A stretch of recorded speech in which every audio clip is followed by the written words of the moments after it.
Assalamualaikum warahmatullahi wabarakatuh. Nama saya Martalisa dari Prodi Radiologi Universitas Evarina. Di sini saya ingin memaparkan laporan pengawas saya yang berjudul Bahaya Narkoba bagi Kesehatan di Kalangan Remaja Masa Kini.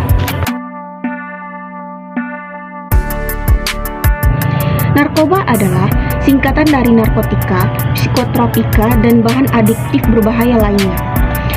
Sedangkan narkoba sendiri adalah bahan atau zat yang dimasukkan ke dalam tubuh manusia yang baik secara oral atau diminum, dihirup, maupun disuntikkan dapat mengubah pikiran, suasana hati, dan atau perasaan dan perilaku seseorang. Penyalahgunaan narkoba dan obat-obatan terlarang di kalangan generasi muda sekarang ini semakin marak terjadi di mana-mana. Akibatnya, generasi harapan bangsa yang tangguh dan cerdas hanya tinggal impian saja. Kalau dirata-ratakan, usia pemakai narkoba ini adalah usia pelajar, yaitu berkisar umur antara 11 sampai 24 tahun. Hal ini mengindikasikan bahwa bahaya narkoba dekat dengan para pelajar. Rasa penasaran dan coba-coba menempati posisi teratas sebagai 64% sebagai alasan pelajar mengonsumsi narkoba. Sisanya karena ingin bersenang-senang, dibujuk teman, dijebak, dan faktor stres pribadi. Menurut Undang-Undang tentang Narkotika, jenisnya dibagi menjadi 3 golongan berdasarkan risiko ketergantungannya, yaitu yang pertama, narkotika golongan pertama. Narkotika golongan 1 seperti ganja, opium, dan tanaman koka sangat berbahaya jika dikonsumsi karena berisiko tinggi menimbulkan efek kecanduan. Yang kedua yaitu narkotika golongan 2. Narkotika golongan 2 bisa dimanfaatkan untuk pengobatan, di antaranya yaitu morfin dan alfa-prodina. Narkotika golongan 2 ini juga berpotensi tinggi menimbulkan ketergantungan. Yang ketiga dan yang terakhir yaitu narkotika golongan 3. Narkotika golongan 3 ini memiliki risiko ketergantungan yang cukup ringan dan banyak dimanfaatkan untuk pengobatan serta terapi. Jika berdasarkan pada bahan pembuatnya, jenis-jenis narkotika dibagi menjadi 3, yaitu yang pertama narkotika jenis sintetis. Jenis yang satu ini didapatkan dari proses pengolahan yang rumit.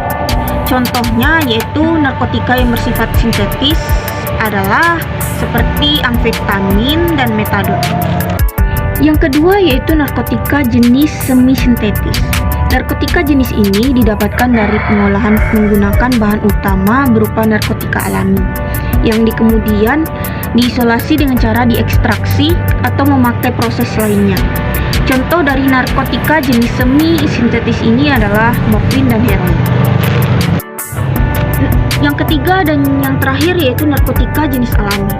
Ganja dan koka menjadi contoh dari narkotika yang bersifat alami dan langsung bisa digunakan melalui proses yang sederhana.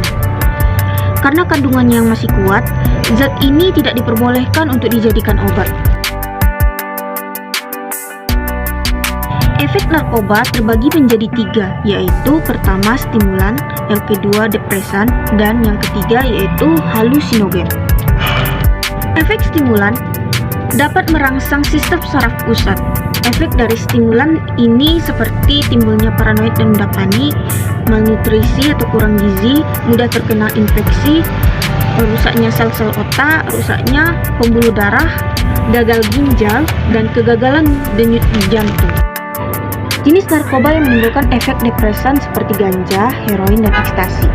Sedangkan efek halusinogen dapat mengacaukan sistem saraf pusat yang berdampak seperti yang pertama yaitu kerusakan otak dan kerusakan kromosom. Yang kedua yaitu gangguan jiwa seperti depresi, cemas, dan paranoid.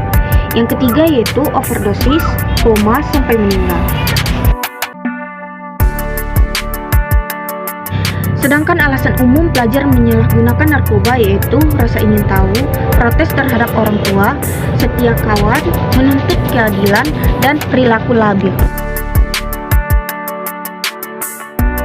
Bagi yang sudah terkena jeratan narkoba, maka hal yang bisa dilakukan untuk menyembuhkan ketergantungan narkoba adalah melalui rehabilitasi. Ada 3 jenis rehabilitasi yaitu rehabilitasi medis, rehabilitasi psikis, dan rehabilitasi sosial. Keberhasilan rehabilitasi ini sendiri ditentukan oleh kemauan keras penderita ketergantungan narkoba untuk sembuh. Demikianlah pemaparan dari pengawas saya ini, kurang lebihnya saya minta maaf. Assalamualaikum warahmatullahi wabarakatuh.